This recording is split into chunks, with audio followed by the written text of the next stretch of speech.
Yeah. Buka Alkitab kita sama-sama. Wow. Kita seperti terbang hari ini.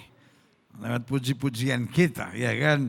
Kita diingatkan meskipun iblis merajalela, tapi kita lawan iblis, kita usir iblis, ya kan. Karena kita lebih daripada orang-orang yang menang. Tadi pujian penyembahan kita juga indah. Engkau baik, sangat baik. Aku senantiasa hanya mau menyenangkan hatimu. Ya kan? Mau ada tantangan kita menyenangkan hati Tuhan. Mau dihina kita menyenangkan hati Tuhan. Mau ada badai kita menyenangkan hati Tuhan. Karena menyenangkan hati Tuhan tidak ada ruginya. Amin? Yes. Bukan kitab kita sama-sama, kita masuk pada pembahasan ke-20. Wow. Saudara gue yang kasih dalam Tuhan. Berarti sudah 20 minggu berturut-turut di rumah masing-masing. Kita menggali kebenaran firman tentang tugas gereja di akhir zaman. Nah saya harap saudara bukan hanya tahu firman Tuhan, saudara bukan hanya mengerti tentang tugas gereja, tetapi kita didorong, dimotivasi untuk menjadi pelaku firman. Karena jelas Alkitab bilang, iman tanpa perbuatan pada hakikatnya mati. Kita nggak mau hanya menjadi pendengar firman, tetapi tidak melakukan. Karena kalau kita mendengar firman dan tidak melakukan, kita sama seperti orang bodoh, kata Alkitab. Nah, hari ini kita mau bahas pembahasan ke-20 yaitu tugas gereja. Dan kalau kita bicara gereja sekarang makin jelas. Khususnya di masa pandemi ini. Gereja bukanlah gedungnya, bukan pula menaranya. Ya kan? Lagu sekolah minggu kita bilang begitu. Bukalah pintunya, lihat di dalamnya, gereja adalah orangnya. Makanya Alkitab berkata, kamu adalah bait dari roh Allah yang hidup. Nah hari ini kita bicara tentang tugas gereja di akhir zaman. Dan pembahasan ke-20 yaitu tugas gereja melepaskan kita dari dunia jahat. Yesus sudah menebus kita, amin. Yesus mengampuni dosa kita, amin. Tapi saudara yang kasih dalam Tuhan, there is something that we need to do. Ada tanggung jawab yang harus kita kerjakan, kita melepaskan diri dari dunia yang jahat. Karena saudara yang kasih dalam Tuhan, iblis nggak mau lepaskan kita. Iblis mau tetap belenggu kita. Makanya Alkitab berkata dia mundur dan menunggu waktu yang baik. Dan Alkitab bilang lawan dia dengan iman yang teguh maka dia akan lari. Life is about spiritual warfare. Makanya lagu kita udah berapa minggu ini kita nyanyikan. Di akhir zaman iblis merajalela, menyerang kau dan aku. Firman Tuhan ingatkan, bersiap dan berjagalah. Amin. Jadi kita harus siap sedia dan berjagalah. Kenakanlah, peganglah salib. Kenakanlah seluruh perlengkapan senjata Allah. Lawanlah iblis. Itu dia. Ya kan? Iblis bisa masuk lewat konsep pikiran. Iblis bisa masuk lewat tawaran-tawaran dunia. Iblis bisa masuk lewat keputusan-keputusan yang kita ambil. Iblis bisa masuk lewat intimidasi-intimidasi dalam kejiwaan kita. Anak Tuhan menang. Wih. Makanya selalu saya bilang kekristenan, Christianity is not just only religion. Kekristenan bukan sekedar agama. But Christianity is power. Woo-wee. Sama-sama bilang sama saya, Christianity is power. Yes. Hallelujah. Yeehaw. Kekristenan adalah kuasa. Tulis di live chat, saudara, di kolom komen, saudara, tulis. Kekristenan adalah kuasa. Yes. Kita mau deklarasikan. Makin banyak orang tahu kekristenan adalah kuasa. Karena Alkitab bilang kalau Roh Kudus turun ke atas kamu akan menerima kuasa. Kuasa untuk apa? Menang dalam peperangan rohani. Makanya Alkitab bilang, di dalam Kristus kita lebih dari orang-orang yang menang. Berarti tugas kita Yesus sudah beri kuasa buat kita. Bukan Yesus lagi yang harus berperang buat kita. Dia sudah beri kuasa. We have to do the battle. Karena itu kita yang harus melepaskan diri dari yang jahat. Buka Alkitab kita sama-sama. Galatia pasal 1 ayat 1 sampai 5. Beberapa ayat saya mau saudara mengerti betul. Dan saya berdoa supaya saudara makin jelas dalam pemahaman firman ini. Galatia 1 ayat 1 sampai 5 dari Paulus. Seorang rasul bukan karena manusia, juga bukan oleh seorang manusia, melainkan oleh Yesus Kristus dan Allah Bapa yang telah membangkitkan dari antara orang mati. Berarti Alkitab mau jelaskan, kalau hidup kita hanya pusing sama orang, gak akan maju-maju. Tapi kita harus mengerti yang pilih kita, yang panggil kita, yang tetapkan kita adalah Yesus.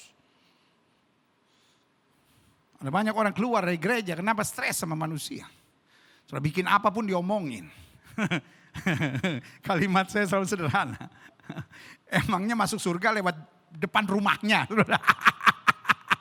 Emang masuk surga lewat depan rumah dia, saudara. Sampai saudara bingung banget gitu. Ya pendeta sini ngomong begini, sini ngomong.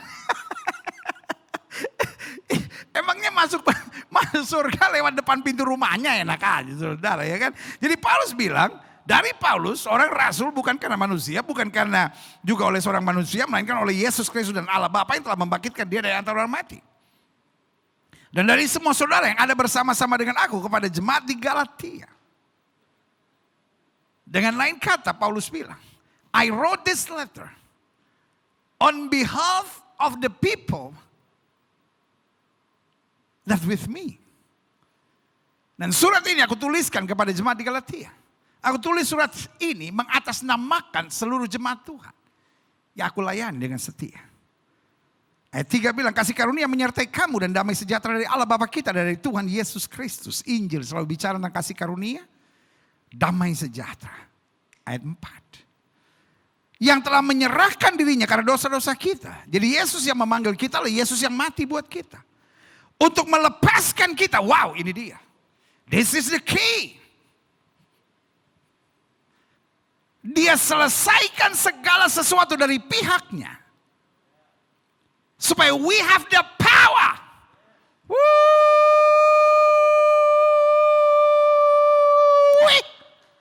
Supaya we got the power.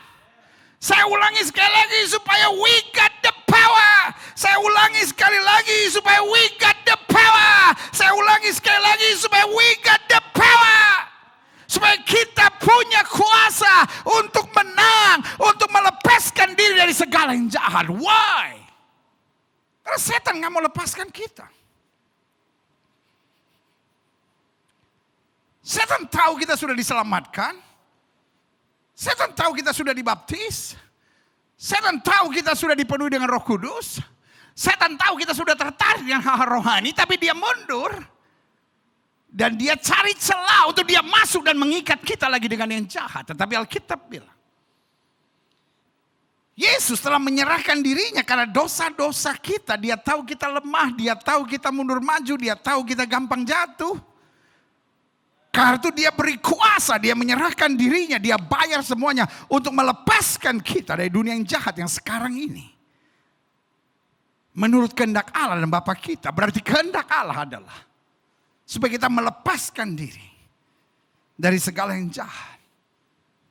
I pray that you will understand this verse. Saya berdoa supaya Roh Kudus menyingkapkan sungguh-sungguh pemahaman tentang ayat ini. Yang telah menyerahkan dirinya karena dosa-dosa kita untuk melepaskan kita dari dunia yang jahat sekarang ini menurut kehendak Allah dan Bapa kita. Baginya lah, bukan bagi orang Kristen, bukan bagi gereja, bukan bagi orang yang sudah diselamatkan, tapi baginya lah, bagi Yesus lah kemuliaan selama-lamanya. Klik. Matius 6 ayat 13, bagian dari doa yang selalu kita naikkan di awal doa ibadah kita.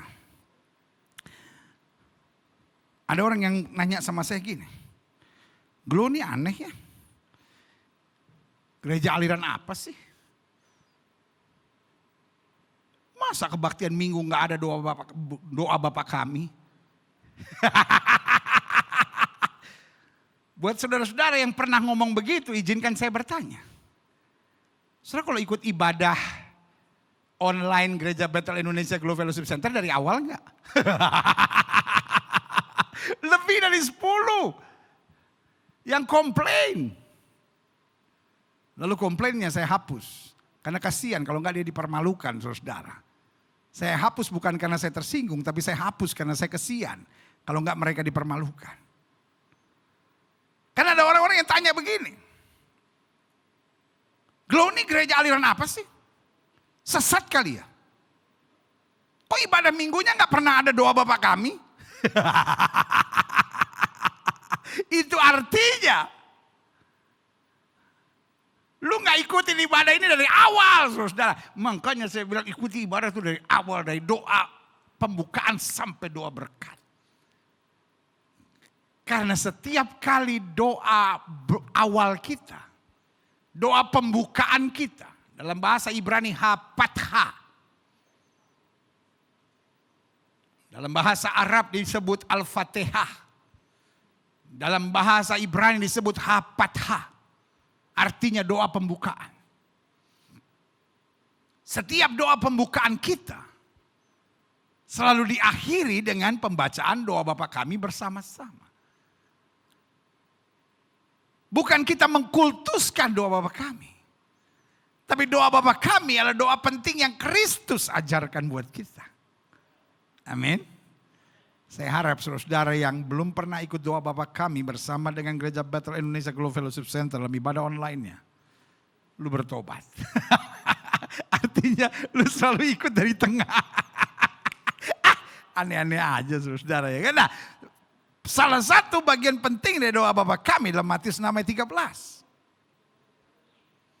Dan janganlah membawa kami ke dalam pencobaan. Yes. Tetapi lepaskanlah kami daripada yang jahat. Jadi Tuhan bukan hanya beri kuasa buat kita. Tapi Tuhan juga beri dorongan buat kita. Tuhan juga beri kemauan buat kita. Tuhan juga beri kemampuan buat kita. Untuk melepaskan diri dari yang jahat. Ada banyak orang kadang-kala punya the power. Untuk melepaskan. Tapi dia gak punya kemauan. Ada orang yang punya kemauan tapi gak sadar bahwa dia punya kuasa. Doa Bapa kami mendorong kita untuk mengerti dan memahami dua-duanya. Kita harus tahu bahwa kita punya kuasa. Tapi kita juga harus mau mempergunakan kuasa itu untuk melepaskan diri dari yang jahat. Karena kadang-kala yang jahat itu enak. Ngerti gak maksud saya? Ya saya sih tahu itu dosa pendeta. Saya tahu sih Tuhan gak menghendaki. Tapi gimana ya pendeta? Enak sih. Nah ini. Dan janganlah bawa kami ke dalam pencobaan. Tapi lepaskanlah kami daripada yang jahat. Dan kenapa kita yakin bahwa kita bisa lepas dari yang jahat? Karena engkaulah, karena Yesuslah. Yes. Yang mempunyai kerajaan. Dia raja damai, dia raja kekal, dia Alfa dan Omega. Makanya saudara yang kasih dalam Tuhan jangan takut.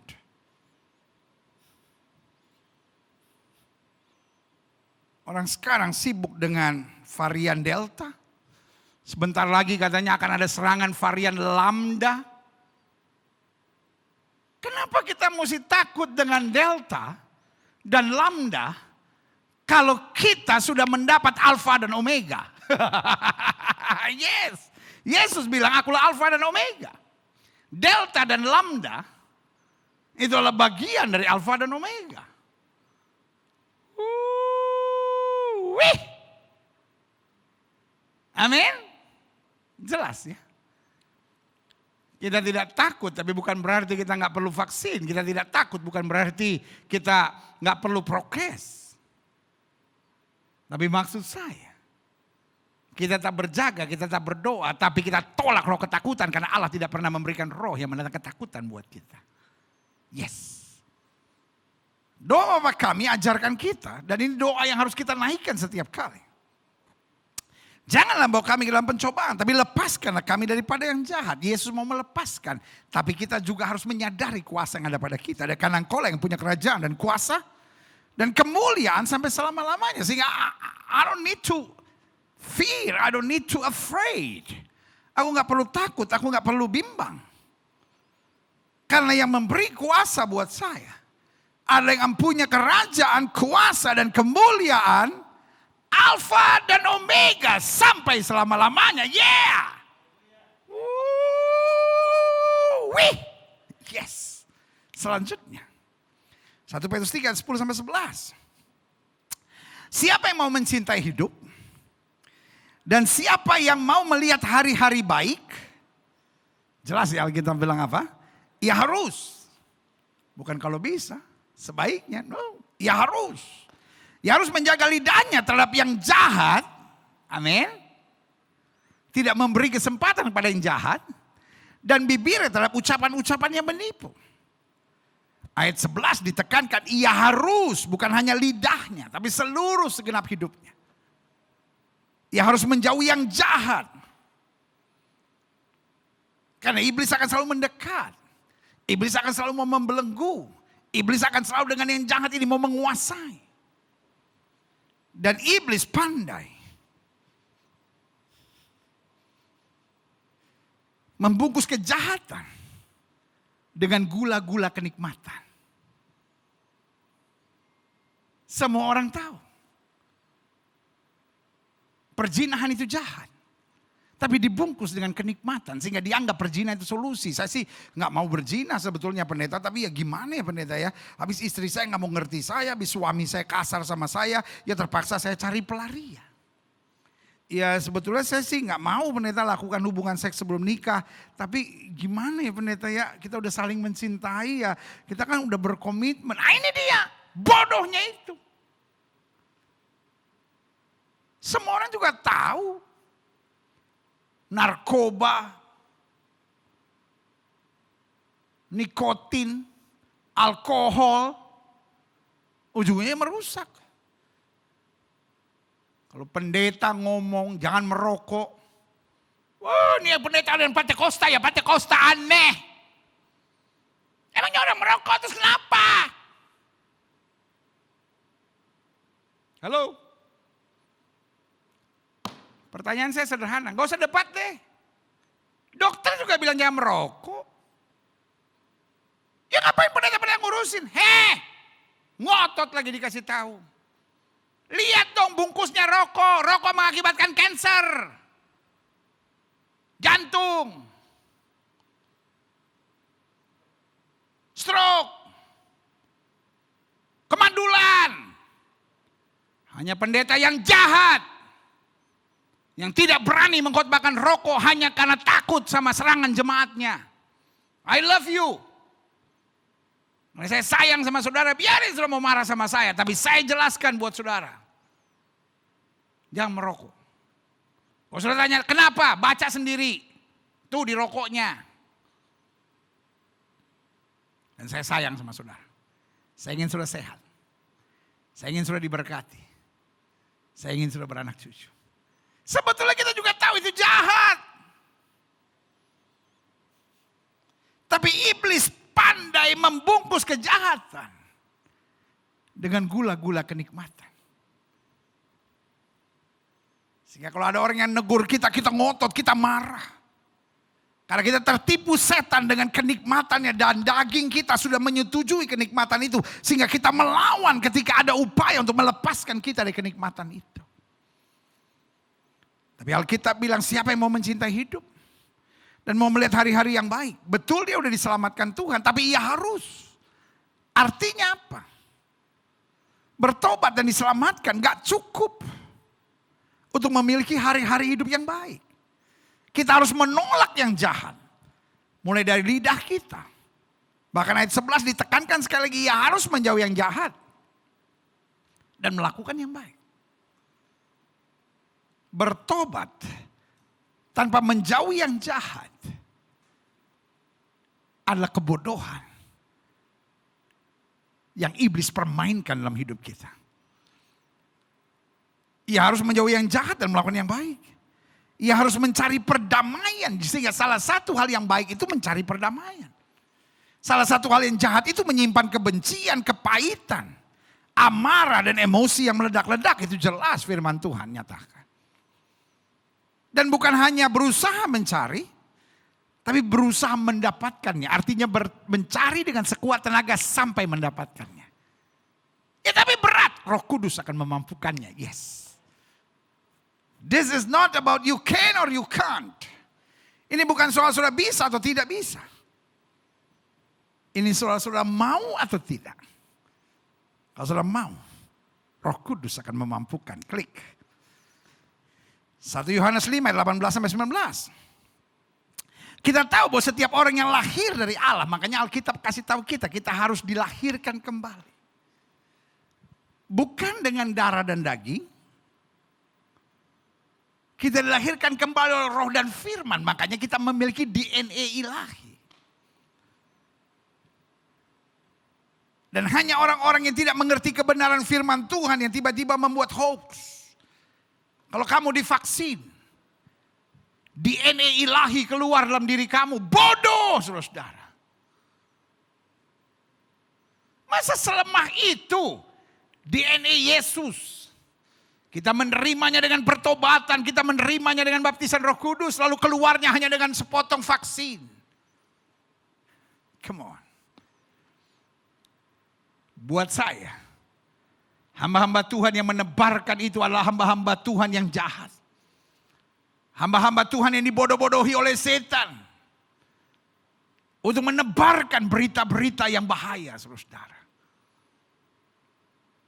Sebagai hamba Tuhan yang bertanggung jawab di hadapan Tuhan, di atas mimbar yang suci ini. Dan bertanggung jawab di hadapan jemaat sekalian. Saya hanya mau ingatkan buat saudara. Itu adalah pengajaran yang sangat bodoh, saudara-saudara. Kelahiran kembali tidak bisa dihancurkan hanya dengan vaksin. Bos, makanya nanya sama yang ahli. Vaksin itu masuknya di otot bos. Nggak ada hubungannya sama DNA sama sekali. Jelas ya. Paulus bilang, aku ciptaan yang baru. Yang lama sudah berlalu. Yang baru sudah terbit. Makanya Alkitab bilang kita tahu bahwa setiap orang yang lahir dari Allah. Kita lahir dari Allah lewat peristiwa kelahiran kembali. Dan ini adalah sesuatu yang kuat. Kenapa hubungannya dengan DNA ilahi dia menolak dosa. Bukan soal menolak vaksin saudara-saudara. Dia menolak dosa. Jelas ya. Tetapi dia yang lahir dari Allah. Allah yang menjadi sama dengan manusia melindunginya dan si jahat tidak dapat menjamahnya. Yes. Ketika kita dilahirkan kembali, roh di dalam kita lebih besar dari roh yang dalam dunia ini. Si jahat tidak bisa menjamahnya. Nah, kalau si jahat tidak bisa menjamah berarti kita nggak usah ada peperangan rohani, tapi jangan lupa. Iblis bisa masuk kalau kita buka celah. Makanya Alkitab bilang jangan beri kesempatan pada iblis. Ini maksud saya menjelaskan buat saudara. Kita harus melepaskan diri dari si jahat. Supaya kita gak membiarkan diri tertipu untuk membuka celah untuk iblis masuk. Karena kita tahu bahwa setiap orang yang lahir dari Allah tidak berbuat dosa. Tapi dia yang lahir dari Allah melindunginya dan si jahat tidak dapat menjamahnya. Setan gak punya kuasa dalam hidup kita. If we realize that we got the power in Jesus. Iblis gak bisa menjamah kita kalau kita sadar akan kuasa kita dan kita mempergunakan kuasa yang Tuhan percayakan buat kita. Ayat 19 dari 1 Yohanes 5.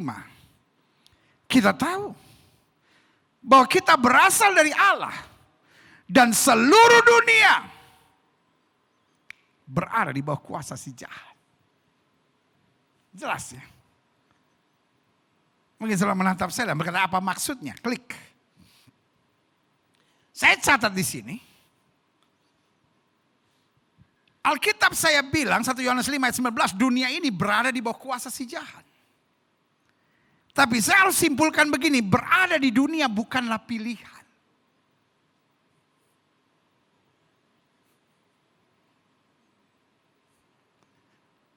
Lagu Pantai Costa kuno berkata begini.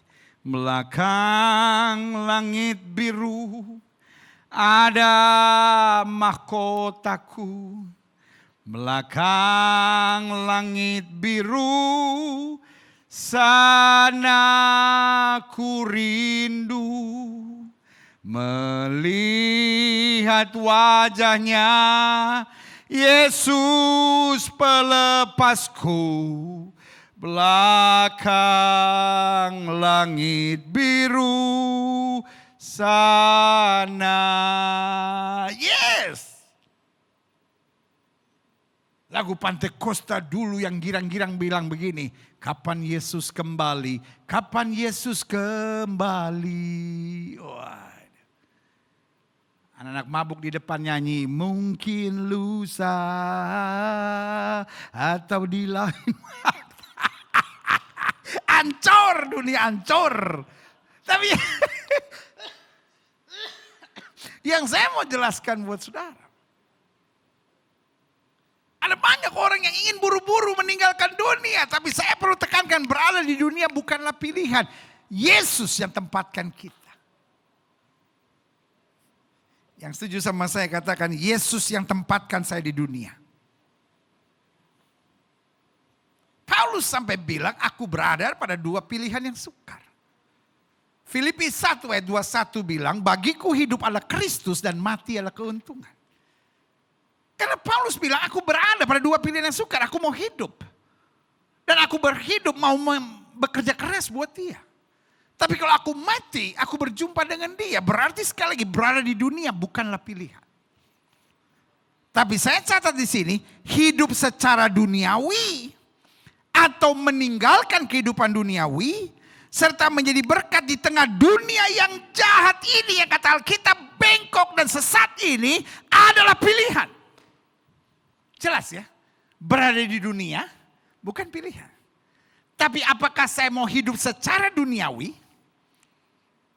Ataukah saya mau meninggalkan cara hidup duniawi dan menjadi berkat di tengah dunia? Itu adalah pilihan. Bahkan buat kita sebagai anak Tuhan bukan sekedar pilihan, tetapi adalah keharusan. Sama-sama bilang sama saya, keharusan. Klik. Kita perlu tahu dulu kalau begitu, apa yang termasuk yang jahat yang perlu kita lepaskan. Saya simpulkan secara cepat, yang pertama mulut yang jahat. Ada banyak suami mulutnya jahat. Kadang-kadang dia nggak sadar, kadang-kadang dia pikir, memang saya begini dari dulu, lu betul. Tapi kita ciptaan yang baru, yang lama sudah berlalu. Jangan semua yang kau pikirkan kau katakan. Tetapi pikirkanlah semua yang mau kau katakan. Jangan semua yang ada di pikiran katakan. Kalau kita pikir ini orang bodoh banget sih lu. Kita lihat, kok ini orang tambah gendut, lu gembrot banget sih. Jangan. Itu artinya kok orang bodoh. Itu artinya kok orang norak. Itu artinya kok orang yang tidak berpendidikan, saudara.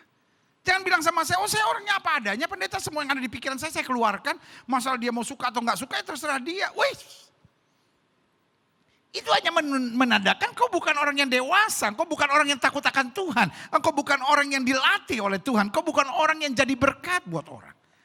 Engkau hanya orang yang mau memaksakan kehendakmu. Pikirkan, ini jadi berkat enggak? Ini menyelesaikan persoalan enggak? Ini nyakitin hati orang enggak? Ini menyenangkan hati Tuhan enggak? Memuliakan Kristus enggak? Itu dia.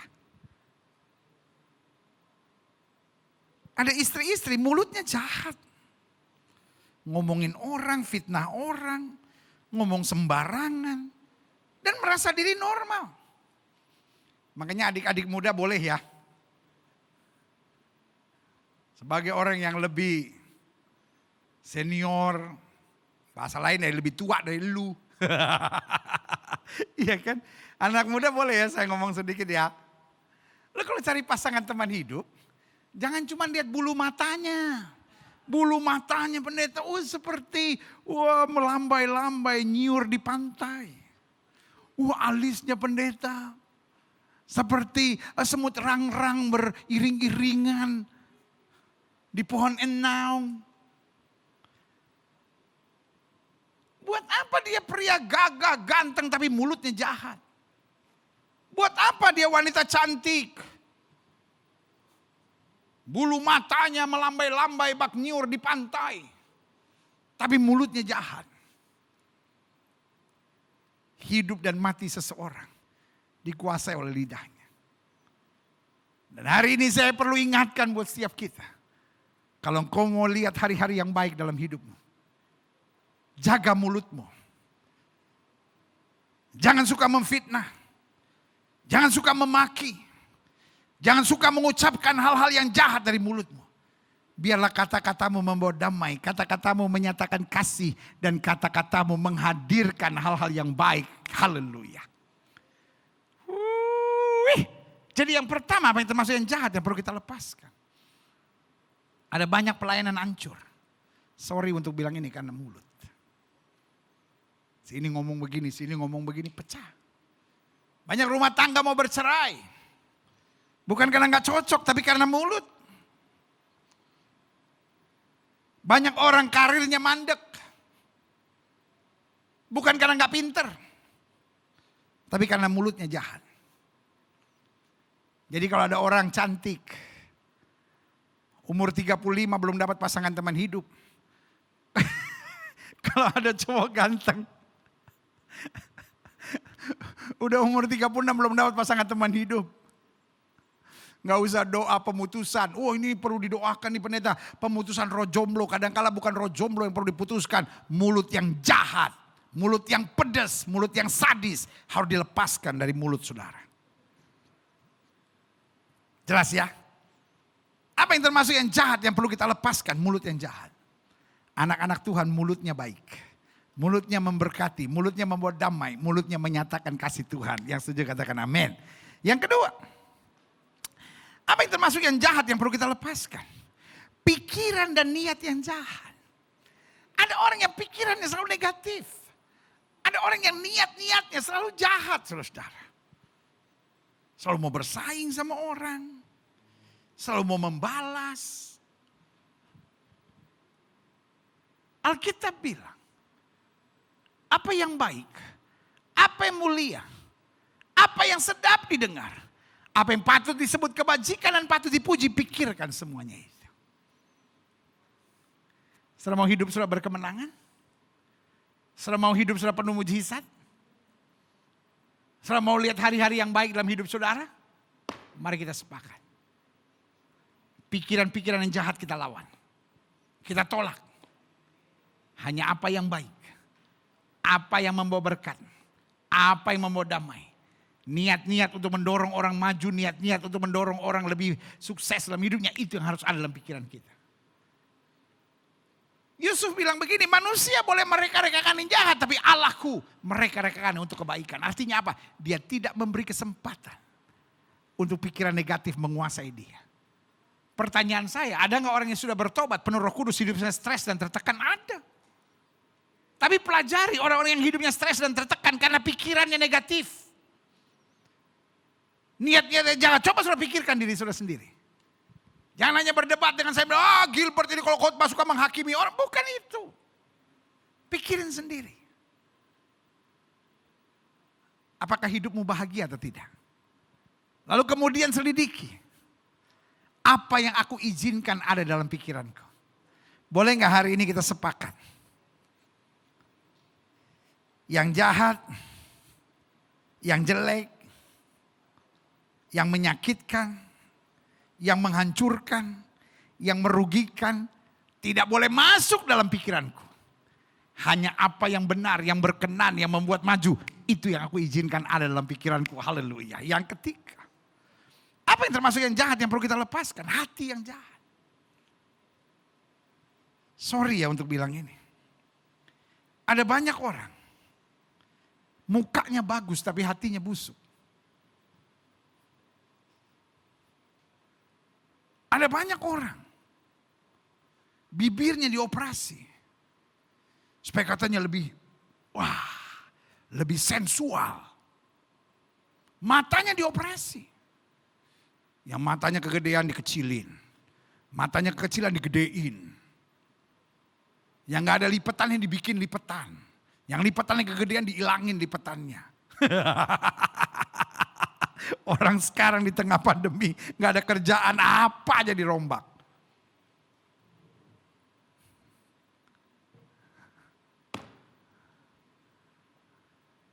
Yang saya mau ingatkan, bukan mata yang perlu dioperasi, hatimu itu yang busuk. Hatimu jahat, suka iri gitu. Gak bahagia kalau lihat orang lain bahagia gitu. Selalu kalau lihat orang cari kekurangannya, cari kesalahannya. Kalau setiap kali sudah lihat orang cuma cari kekurangan, cari kesalahan, bukan berarti semua orang gak beres. Matamu, pikiranmu, dan hatimu yang busuk.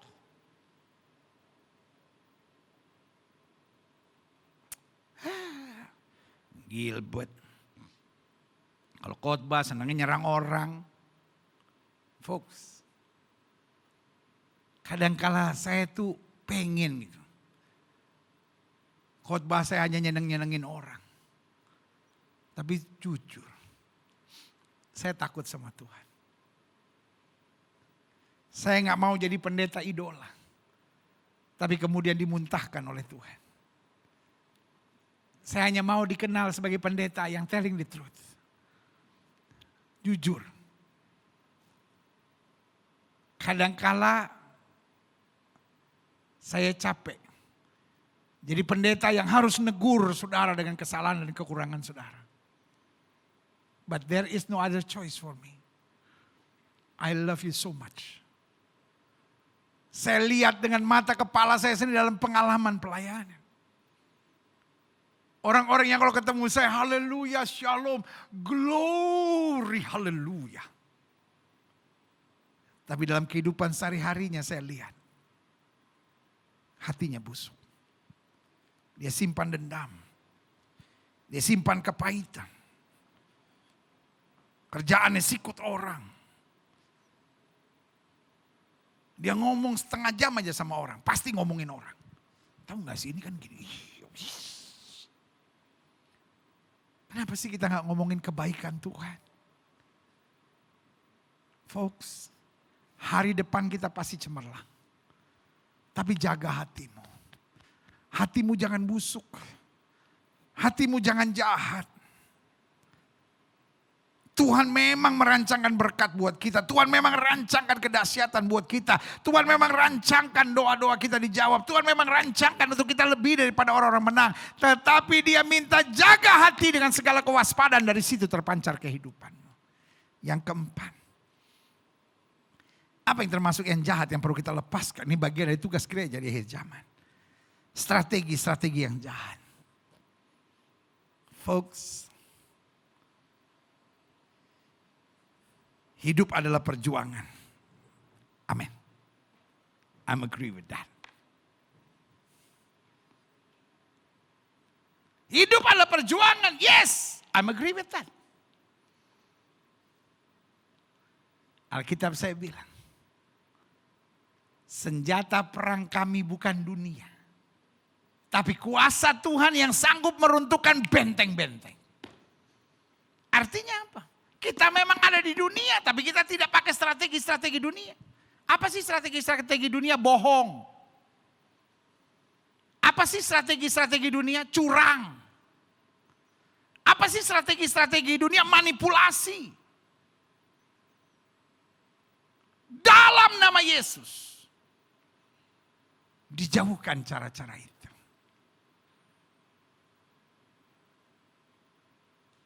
Waktu Yusuf dibuang ke dalam penjara. Dia gak pakai manipulasi, dia gak pakai cara dunia. Dia pakai cara sorga. Cara sorga berarti berdoa. Cara sorga berarti minta hikmat.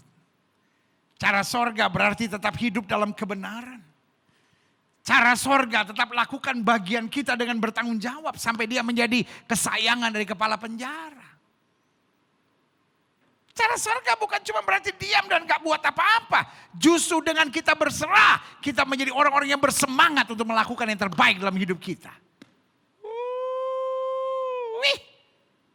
Yang setuju sama saya katakan cara sorga. Jelas ya, kita ada di dunia. Tapi kita tidak memakai strategi dunia. Karena berada di dunia bukan pilihan. Tapi mau dikuasai dunia atau meninggalkan dunia dan menjadi berkat di tengah dunia. Itu adalah pilihan bahkan buat anak-anak Tuhan. Ala keharusan. Klik selanjutnya. Bagaimana kita dapat melepaskan diri dari yang jahat? Saya punya 4 jawabannya. Yang pertama, saya dapat melepaskan diri dari yang jahat jika saya memiliki komitmen yang jelas bahwa saya bukan segala-galanya lagi, tapi Dia. Amin. Saya akan menjadi makin jahat. Saya ulangi sekali lagi, meskipun saya sudah bertobat, meskipun saya sudah lahir baru, meskipun saya sudah dipenuhi Roh Kudus, tapi saya akan makin jahat. Kalau fokusnya adalah saya. Saya akan using God. Saya akan jadi pakai Alkitab. Untuk apa? Untuk membenarkan segala tindakan-tindakan dan keserakahan saya. Gampang. Itu yang Alkitab bilang, roh Isabel di akhir zaman. Satu kali. Ahab stres. Ahab marah. Kenapa? Karena Ahab gak dapat apa yang dia mau, yaitu kebun anggur Nabot. Istrinya kelihatan wanita yang luar biasa. Dia lihat suaminya stres, dia bilang, sayang kenapa kamu stres? Kamu kan raja.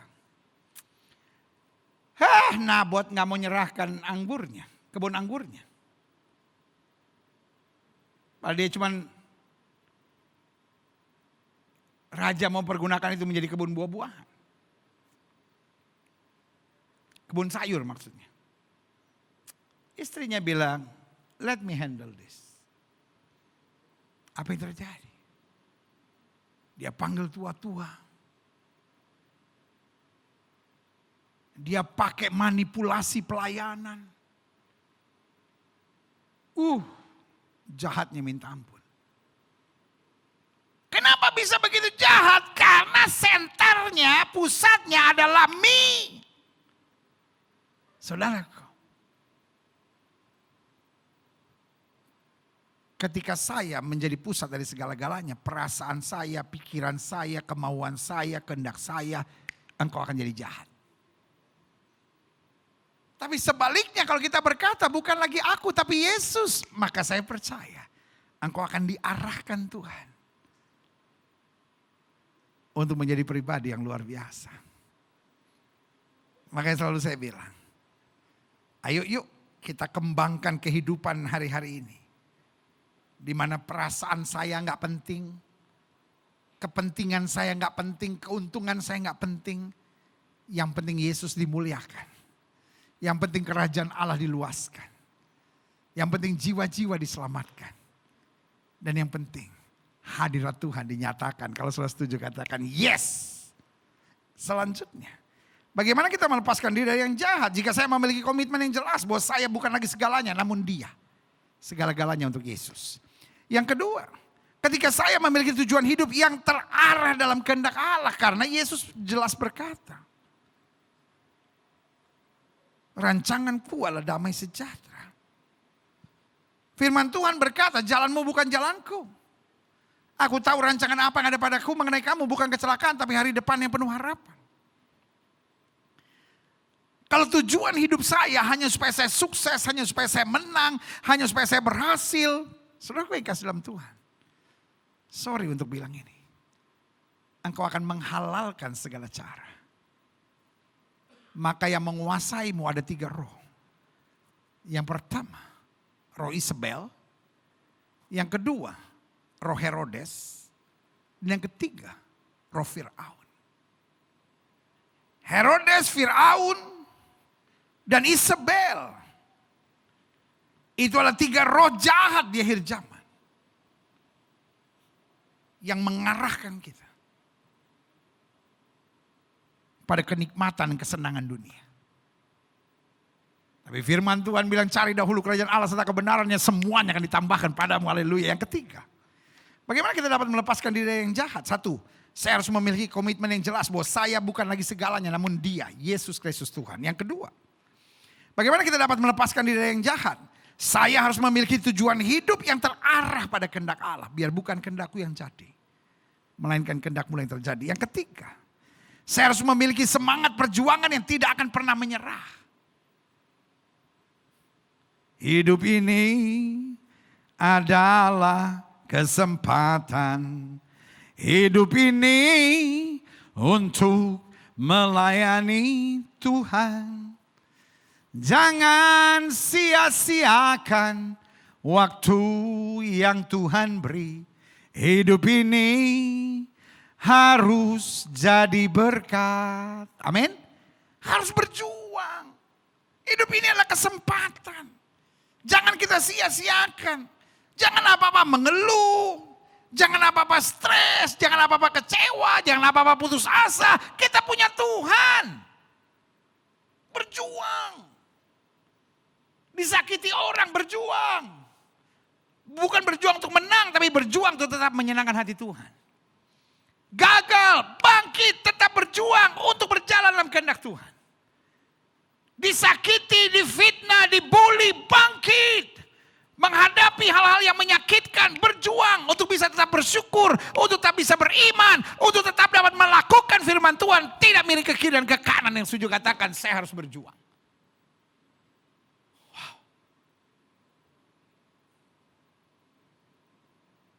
Bos, kita pahlawan Yesus. Kita pahlawan Kristus. Waktu saya kecil, saya senang satu lagu. Hai bangkit bagi Yesus. Amin. Itu dia. Hai bangkit bagi Yesus. Jangan ada masalah sedikit. Aku gak kuat. Aku gak sanggup. Aku stres. Hello. Hai bangkit bagi Yesus. Bangkit dong bagi Yesus. Jangan putus asa. Berjuang. Yes. Bagaimana saya dapat melepaskan diri yang jahat? Saya harus memiliki komitmen yang jelas bahwa saya bukan lagi segalanya namun Dia. Saya harus memiliki tujuan hidup yang terarah dalam kehendak Tuhan. Sesuai dengan imanmu jadi padamu. Yang ketiga, saya harus memiliki semangat perjuangan yang tidak akan pernah menyerah. Karena roh di dalam saya lebih besar dari roh yang dalam dunia ini. Pada saat kau menyerah, disitulah akhir dari perjalanan imanmu.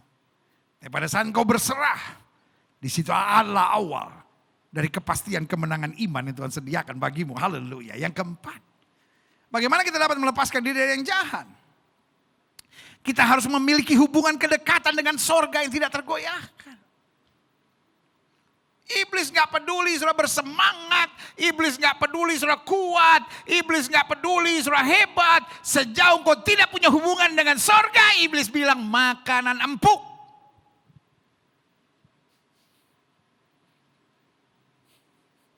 Iblis gak takut sama orang hebat. Iblis gak takut sama orang yang punya banyak karunia. Iblis gak takut sama orang-orang kuat dan pintar nyanyi.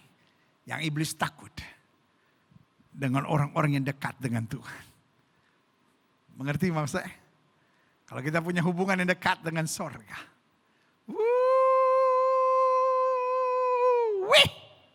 Kalau kita punya hubungan yang dekat dengan sorga. Alkitab bilang apa? Kalau kamu tinggal di dalam aku dan firmanku tinggal dalam kamu. Minta apa saja. Minta apa saja. Wah, itu berarti teologi kemakmuran dong. Minta apa saja. Bos, kalau kamu tinggal dalam aku dan firmanmu tinggal dalam kamu, artinya pikiran saya gak mungkin aneh-aneh. Daging saya gak mungkin menguasai. Saya punya hubungan yang dekat dengan surga. Sehingga yang saya pikirkan hanya bagaimana jiwa-jiwa diselamatkan. Yang saya pikirkan bagaimana kerajaan Allah diluaskan. Yang saya pikirkan bagaimana nama Yesus dimuliakan. Dan yang saya pikirkan bagaimana setan dihancurkan. Kemuliaan Tuhan dinyatakan. Haleluya. Yang terakhir. Saya pelajari. Mengapa seringkali kita tahu yang jahat. namun kita merasa enggan untuk lepas atau sayang untuk melepaskan yang jahat. Nah, ini persoalannya. Jadi gini, kita tahu itu jahat. Kita tahu itu jahat. Tapi kita merasa enggan atau kita merasa sayang. Ya gimana ya pendeta ya? Ya kan saya memang orangnya begini gitu. Kalau saya lepaskan ya aduh itu tipuan iblis. Nah, saya catat di sini. Mengapa seringkali kita tahu yang jahat namun kita merasa enggan untuk lepas atau sayang untuk melepaskannya? Yang pertama, karena kita tidak menyadari liciknya iblis dalam peperangan rohani. Jadi yang alam otak kita itu normal. Padahal tadi dalam pembukaan sudah saya jelaskan buat saudara. Iblis begitu licik. Dia pandai membungkus hal-hal yang jahat dengan gula-gula kenikmatan. Simpson adalah nazir Allah. Dia tahu mencintai wanita ini jahat. Dia tahu salah dan orang tuanya sudah ingatkan jangan. Tetapi Simpson bilang apa sama orang tuanya? Ambil dia sebab dia aku suka. Yang ada dalam pikiran Simpson, aku tidak mungkin akan jatuh. Ya aku cuma beri sedikit kesempatan aja untuk ya namanya masih di dunia. Ini cantik, saya mau menikmati aja. Ada banyak orang kan pikir gitu, saya gak bakal jatuh lah. Terus gitu cuma pegang-pegangan, cuma senggol-senggolan, cuma raba-rabaan. Setan bisa masuk. Dan akhirnya menjebak saudara. Alkitab sudah bilang, jauhi nafsu orang muda. Alkitab sudah bilang, jangan beri kesempatan pada iblis. Kita lihat Petrus. Petrus juga sama kan. Dia bilang apa? Semua boleh tergoncang imannya karena engkau aku sekali-kali tidak. Pertanyaan saya. Petrus akhirnya menyangkal Yesus enggak? Pertanyaan saya. Hello?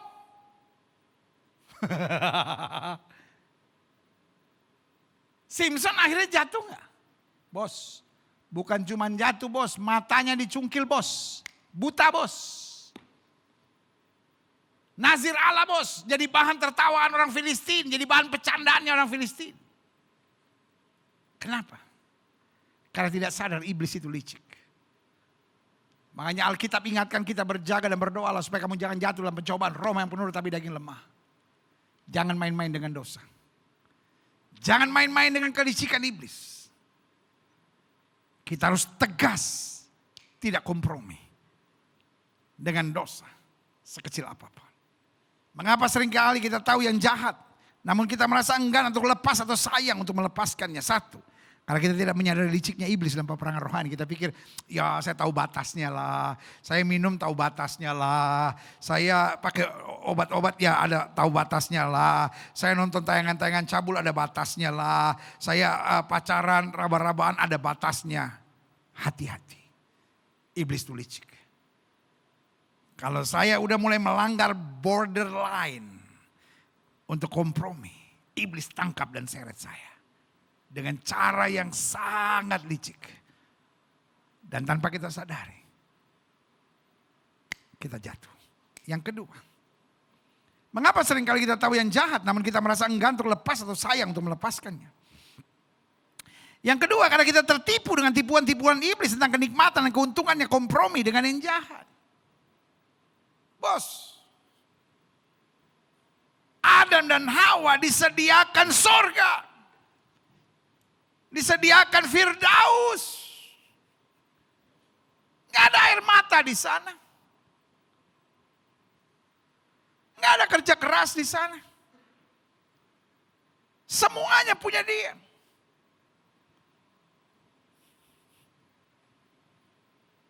Bos, dengar ya bos ya, larangannya cuma satu bos. Nggak kayak kita sekarang, ini nggak boleh, itu nggak boleh, ini nggak boleh, itu nggak boleh.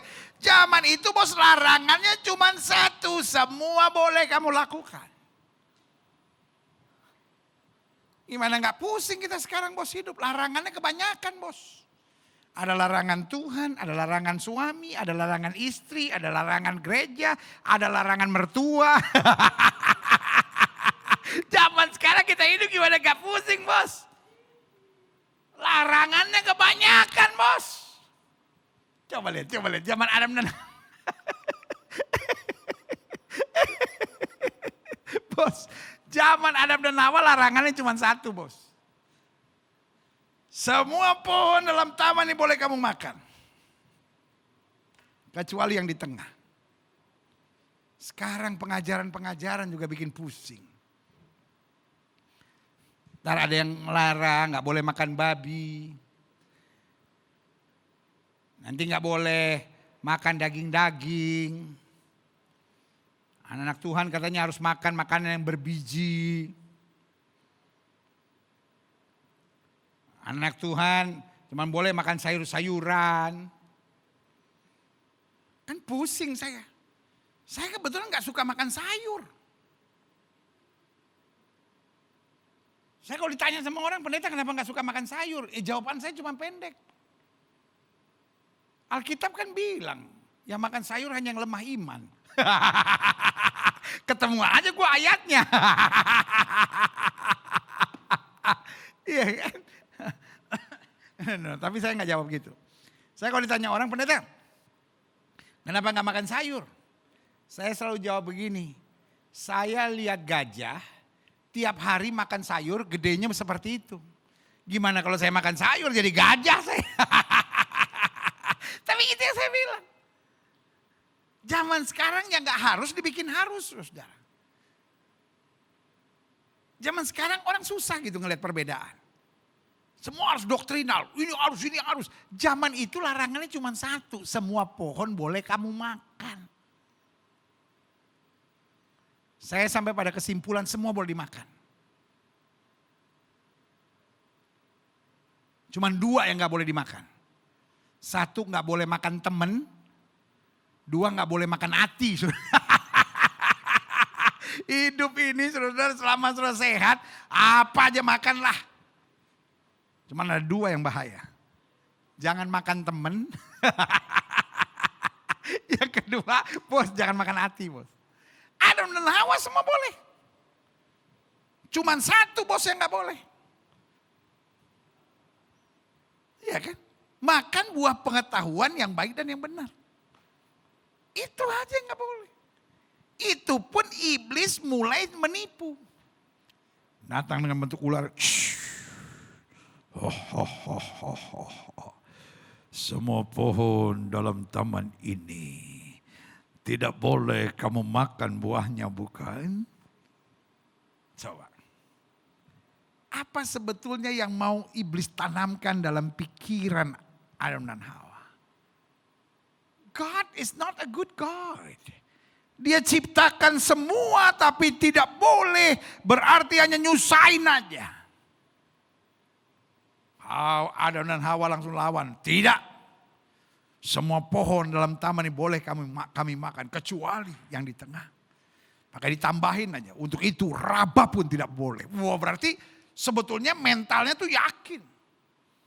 Dia bahkan menetapkan sesuatu yang lebih daripada aturan Tuhan. Tuhan gak bilang mau raba, mau elus, mau apa boleh. Tapi mereka saking seriusnya. Mereka bilang raba pun tidak boleh.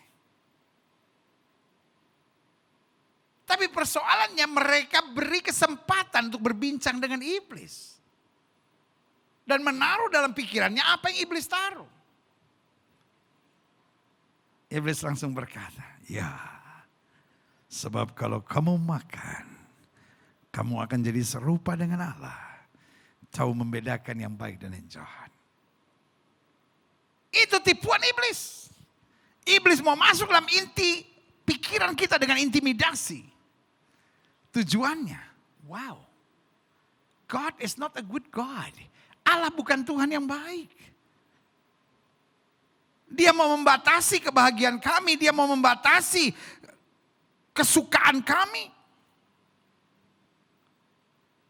Apa yang terjadi? Bos, cuman satu yang dilarang.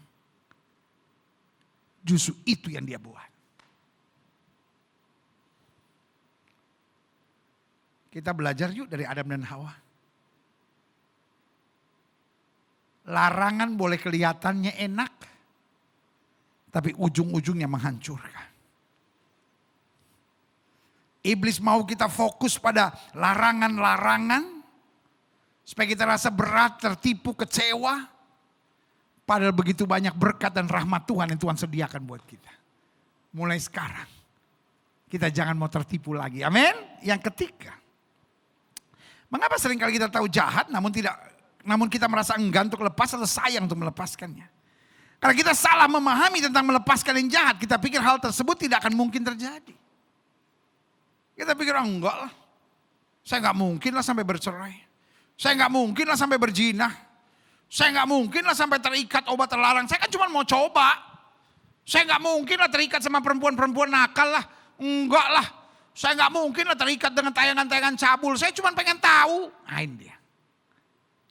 Iblis taruh buat kita yang namanya false comfort. Rasa nyaman yang palsu. Supaya kita masuk di dalamnya.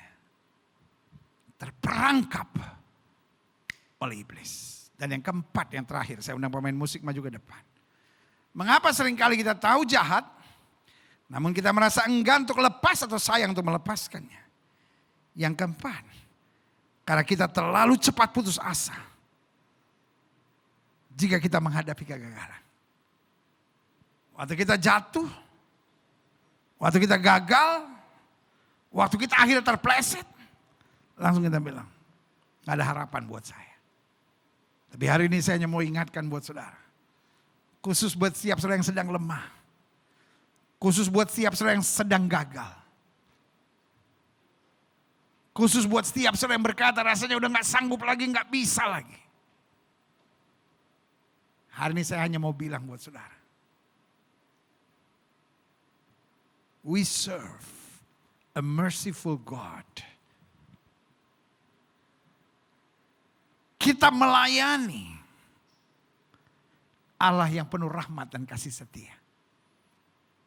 Bukan kematian orang fasik yang dikendakinya. Tapi pertobatannya.